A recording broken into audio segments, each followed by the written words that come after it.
That night, I wanted everything to feel calm and normal. I made lasagna, my mom's old recipe, the same one she used to make when I was a kid.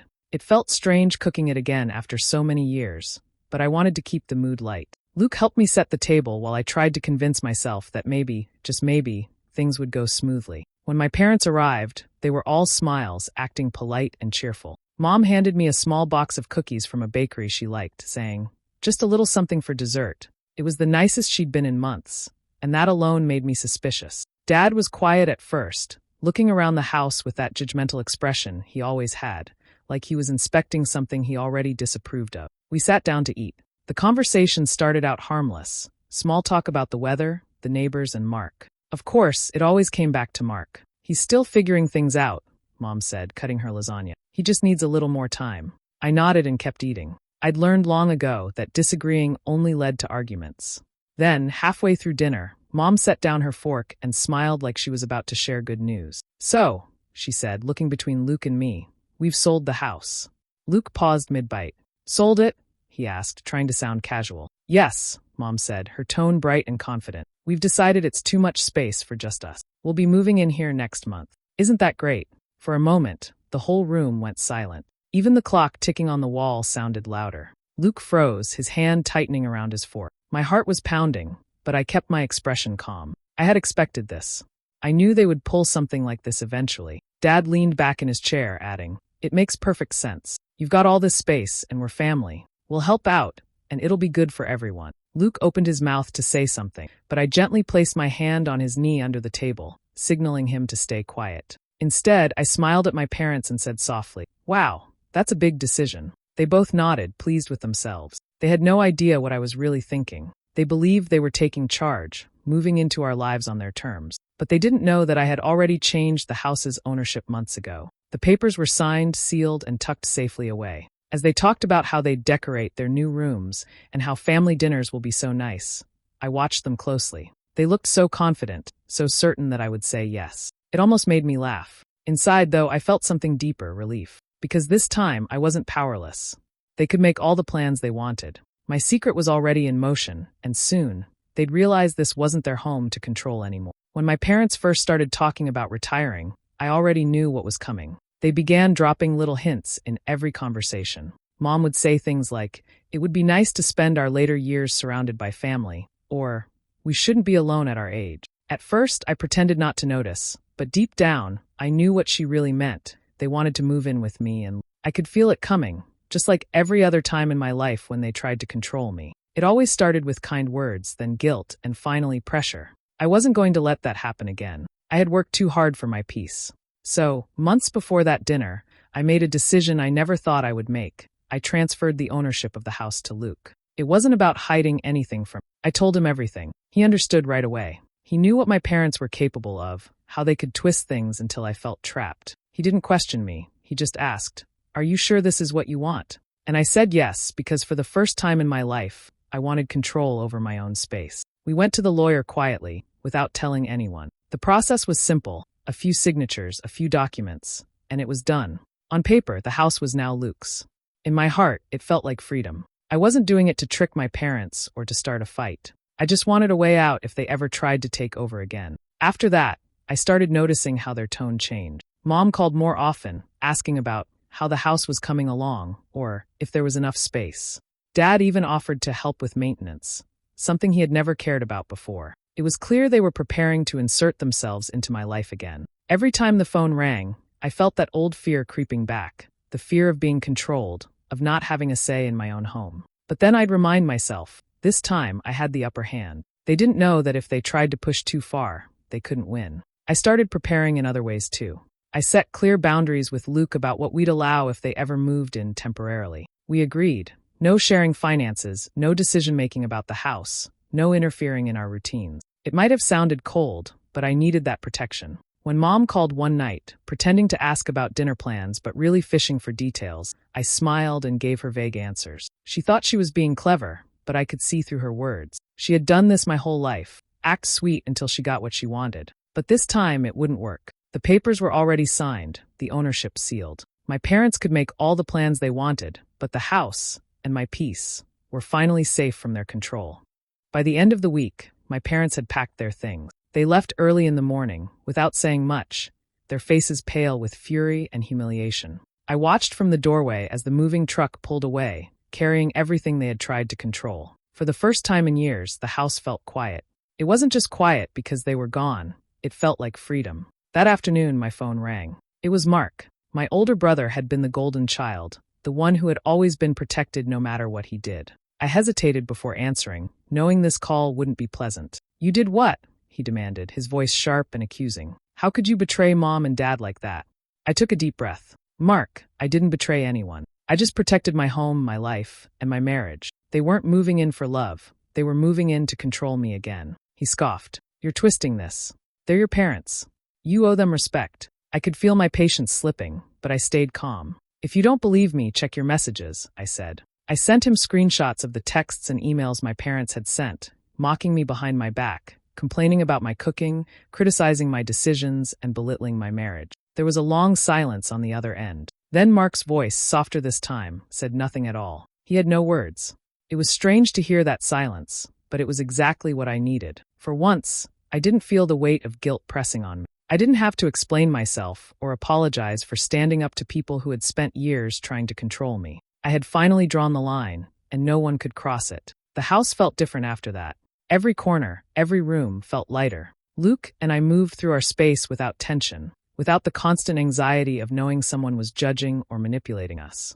I realized that the peace I had longed for was finally mine. I thought about my parents, their shocked faces as they read the house title, their anger, their tears. They had spent decades trying to control me, but this time, their plans had failed. And Mark, my brother, the one they had always favored, he had finally seen a glimpse of the truth. It wasn't revenge in the way people usually think. I didn't humiliate them publicly. I didn't threaten them further. I simply took control of my life, and that was enough. For the first time, I could breathe. I could live without walking on eggshells, without constantly worrying about what they would say or do next. Luke smiled more often, I laughed more freely, and the house finally felt like a home, ours in every way that mattered. And as I stood in the quiet living room that evening, I realized something important. Freedom doesn't always come with fireworks or dramatic moments.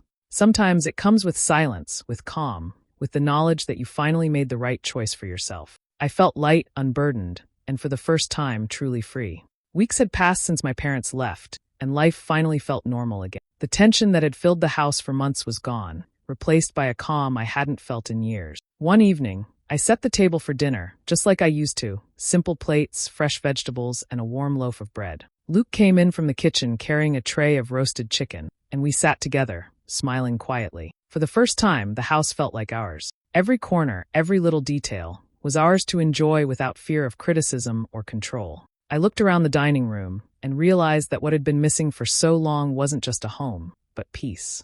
I had spent years trying to please my parents, walking on eggshells and worrying about their opinions. Now none of that mattered. Luke reached over and squeezed my hand. "It feels good, doesn't it?" he said softly. I nodded, feeling warmth spread through me. I thought about all the moments when my parents had tried to manipulate me. The dinners where I had to pretend everything was fine, the nights when I cried quietly in my room, the times Luke had comforted me while they criticized from the other room. It all felt distant now, almost unreal. Revenge had never been my goal. I hadn't wanted to hurt them for the sake of hurting them. My goal had been simple, to reclaim my life, my home, and my peace. And now I finally had it. There was no satisfaction in seeing them angry or humiliated. The real satisfaction was in knowing that they could no longer control me, that I could live fully without fear of their interference. As we ate dinner, I reflected on the past few weeks. Mark hadn't called back after the screenshots. My parents hadn't tried to contact me either. It was as if the walls they had built around me all these years had finally collapsed. And the quiet that filled the house wasn't empty. It was freedom, calm, and relief. Sometimes I realized the best kind of revenge isn't shouting, fighting, or showing someone up. The best revenge is living your life fully, on your own terms, without letting them steal your happiness. That night, sitting at the table with Luke, I felt that truth in every breath I took. I smiled as we finished dinner and cleared the plates together. The laughter was easy, the conversation light, and for the first time in years, I didn't feel anxious about what was coming next. The betrayal had hurt me, yes, but it had also taught me something powerful. I could protect myself, set boundaries, and create a life that was truly mine. And as I turned off the lights and walked through the house, I realized that this peace, quiet, unshakable, and untouched by their manipulation, was my ultimate victory. It was proof that I had reclaimed myself completely. Nothing they could do would ever take that away. For the first time, I felt whole. The next morning, I woke up earlier than usual, careful not to let Luke or my parents see that I was smiling. I had everything ready, the final step in the plan I'd been preparing for months. The envelope I held felt heavier than it actually was, full of legal papers that meant more than any words I could say. I waited until breakfast. Mom was humming softly in the kitchen, rearranging the fruit bowl like she had every morning since moving in. Dad was reading the newspaper, occasionally grumbling about how the coffee wasn't strong enough. I poured myself a cup, walked over to the table, and set the envelope in front of them. "Good morning," I said quietly, keeping my tone calm. "Since you love living here so much, you might want to read who actually owns it." Mom blinked at me, a little confused. "What do you mean?" she asked. I smiled softly. "Just open it." Dad snatched the envelope, expecting maybe a note or something simple. He started flipping through the papers, and I watched as his expression slowly shifted from curiosity to disbelief. Mom leaned over his shoulder, and when she saw the first page, her face went pale. It was the house title. Luke's name was on it. Not mine. Not theirs. Luke's. What is this?" Mom whispered, her voice trembling. "It's the title to the house," I said evenly. "It's been in Luke's name for months." Dad's face turned red. This isn't possible. You can't just." "Actually, I can," I interrupted. "I wanted to make sure that when the time came, I could protect my home. And protect our life. You can stay as long as you like, but this house isn't yours to control anymore." Mom looked like she might cry, but it wasn't genuine sadness. It was shock, anger, and a little fear all mixed together. Dad slammed his hand on the table. "You little brat. After everything we've done for you." I shook my head. "This isn't about what you've done for me. This is about what you've been doing to me. Trying to manipulate me, control me, push me around. That ends now." Luke came in then, standing behind me. "She's right. You don't get to run our lives anymore." The room went quiet. I could see them trying to process what had just happened. They had always believed they were untouchable in my life, but now the truth was in their hands. Every threat, every attempt to control me, every gaslighting comment, it didn't matter anymore. Mom's hands shook as she set the papers down. Dad's jaw was tight, his anger simmering, but he knew he couldn't do anything. I sipped my coffee calmly, watching them realize that this time, they had no power. I wasn't a scared little girl anymore. I had my peace, my home, and my life back, and there was nothing they could do to take it away. For the first time in years, I felt free, and the relief was overwhelming. The moment I handed them the papers, everything erupted. Dad's face was red with rage, Mom's hands were shaking, and both of them started shouting over each other. "This is unbelievable." Dad yelled. "You can't just, this is your family. You're supposed to respect us." Mom began crying, but it wasn't the soft, helpless cry I'd heard before. It was loud, desperate, trying to make me feel guilty. "After everything we've done for you, how could you do this?" she wailed, looking at me like I had betrayed her. I took a deep breath, forcing myself to stay calm. I had waited my whole life for this moment, and I wouldn't let their anger or tears shake me. "You raised me to believe that family meant control," I said, my voice steady. "That if you loved someone, you could push them around and manipulate. But I learned something very important. Real family doesn't take your peace. Real family doesn't make you fear your own home." They stared at me, stunned, like they couldn't understand that I was serious. Dad opened his mouth to argue, but I held up my hand. Luke stepped beside me, placing a reassuring hand on my shoulder. "She's right. You've crossed every line, and this stops now," he said firmly. "You're welcome to live your lives, but not here, not like this." I reached into a drawer and pulled out a small calendar. I marked a date exactly 1 week from now. "You have 7 days to pack your things," I said. "After that, we'll consider the matter closed." They both froze, as if my words had physically hit them. Dad's fists clenched, Mom's shoulders shook, but there was nothing they could say. The papers were legal, the timeline clear, and for the first time in my life, they couldn't threaten me into submission. They tried arguing, tried bargaining. "Can't we stay for a little longer?" Mom asked, her voice still shaking. "No," I said calmly. "The week is enough. We have our lives to live. This isn't up for discussion." Dad shouted one last time, calling me ungrateful and accusing me of betrayal. I didn't respond. I simply watched them, feeling a strange mixture of sadness and relief. It hurt that they had become people who valued control over love, but I finally understood that their manipulation no longer had any power over. Luke wrapped an arm around me, giving me strength as they fumed. For the first time, I felt fully supported and unafraid. I realized that standing firm, setting boundaries, and demanding respect wasn't cruel. It was necessary. They left the room in silence, retreating to their temporary bedrooms, probably plotting their next move. But I knew deep down, nothing they could do would break the rules I had set. 1 week, 7 days. After that, this house, this life would finally belong to Luke and me, and no one else. For the first time in years, I felt a calm certainty. I had drawn the line, and they had no choice but to respect it. My home, my peace, and my marriage were safe, and nothing could take them away. When my parents sat across from me at dinner and casually announced, "We've decided we're moving in with you," I froze for a moment, pretending to be surprised. Inside, though, I was calm. I had been waiting for that exact moment for months. I looked at my husband, Luke, and saw the worry flash across his face. My parents, Diane and Richard, smiled like they had just shared good news. I forced a smile and asked, "Oh, moving in with us?" Mom nodded. "Yes, sweetie. The house is too big for just the two of us. We thought it would be nice to live together as a family again." It sounded sweet, but I knew my parents well enough to hear the control hiding behind their words. They never did anything out of love. Every move they made had strings attached. Luke reached under the table and squeezed my hand. That small gesture reminded me that I wasn't the scared daughter they used to control. Not anymore. Growing up, they had always made me feel like I owed them everything. If I got an A, they'd ask why it wasn't an A+.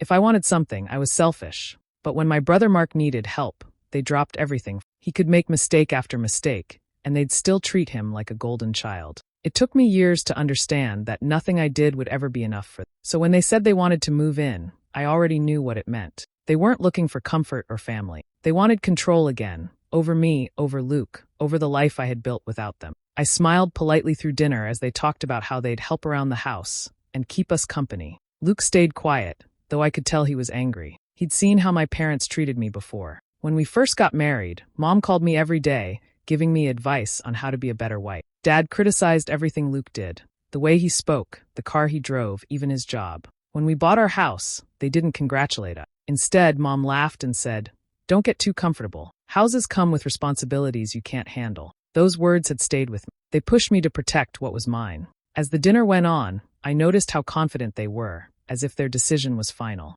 But they had no idea that I had already taken steps to make sure they couldn't take control this time. Months ago, I had transferred the ownership of the house into Luke's name. It was a quiet decision, one I made after seeing the way my parents treated boundaries like suggestions. So I sat there, smiling, nodding at their plans, knowing something they didn't. They thought they were walking back into my life like before, taking charge, making decisions. But this time, I wasn't their scared little girl anymore. I was ready for them. Growing up, I always knew that Mark was the favorite. It wasn't just a feeling. It was clear in everything my parents did. When he messed up, they rushed to fix it. When I struggled, they told me to handle it myself. Mark dropped out of college twice, got into credit card debt, and even had a DUI, but Mom and Dad still treated him like he could do no wrong. They paid his fines, found him new jobs, even helped him buy a new car after he wrecked the last one. Meanwhile, I was working 2 jobs just to pay my tuition. I remember calling Mom once, asking if I could borrow a few $100s to cover my rent for the month. She sighed and said, "You need to learn responsibility, Emily." I hung up that night and cried, not because of the money, but because I realized she would never say that to Mark. That pattern continued even after I got married. When Luke and I bought our house, I was so proud. It wasn't huge, but it was ours, the result of years of saving and hard work. We invited my parents over for dinner to celebrate, hoping maybe they'd be happy for us. Instead, Dad laughed and said, "You sure you can afford this?" Mom added, "It's cute. Feels like a starter home, though." They didn't even say congratulations. Still, I tried to keep peace. I thought maybe as time passed, things would change. But they didn't. Mark started a small construction business a few years later, and my parents acted like he was building the next Apple. They bragged about him to everyone. When I mentioned that Luke got promoted, Mom barely looked up from her phone. "That's nice," she said. That was it. Then everything fell apart for Mark. His business went under after a bad deal, and he lost everything. Suddenly, my parents weren't bragging anymore. They were desperate. They sold their house to help him get back on his feet. And when that didn't work, they started calling me, the daughter they had ignored for years. At first, they pretended they just wanted to visit. Mom said, "We miss you too. It's been too long." I wanted to believe her, but something felt off. Then she mentioned how expensive rent had become and how lonely they felt after downsizing. That was the first time I realized what they really wanted. A few weeks later, Dad called to discuss something important. That was the dinner where they announced they were moving in. They made it sound temporary, like it was just until they figured things out. But knowing my parents, temporary could easily turn into forever. I listened quietly, letting them talk. They thought they were being subtle, but I could see right through them. They had spent their whole lives helping Mark at my expense.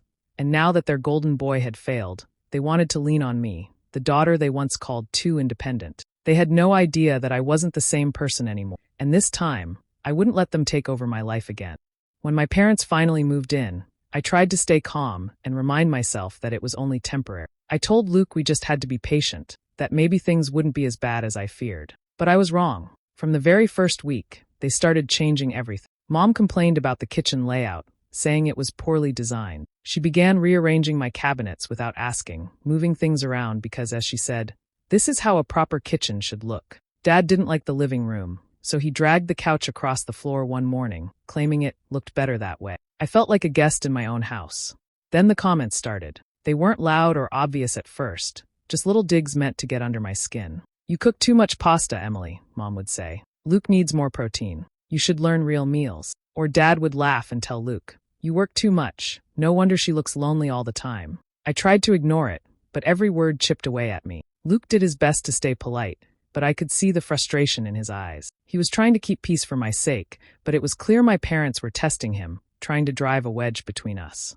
And that's exactly what they wanted, control, just like always. One evening, after dinner, I went upstairs to fold laundry while everyone else stayed in the kitchen. The walls in the house weren't thick, so I could hear them talking. I wasn't trying to eavesdrop, but when I heard my mother's voice drop low, I stopped moving. She said quietly, Luke, you could do better than her. Emily's always been difficult. My heart sank. I froze in place, my hands shaking over the clothes.